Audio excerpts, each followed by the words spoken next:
doing some after storm cleanup.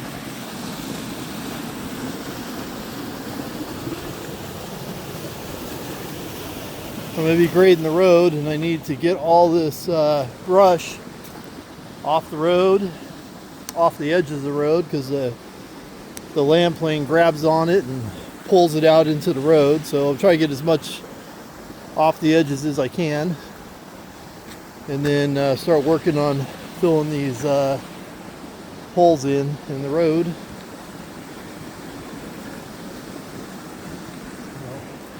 Quite a bit of water down here.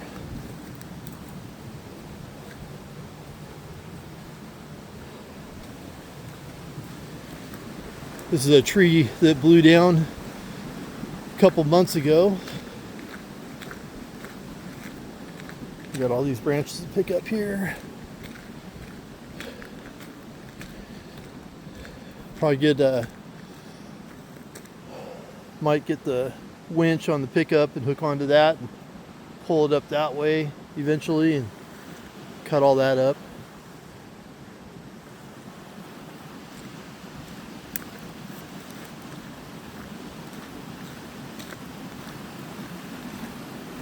Well, time to go unload the pickup.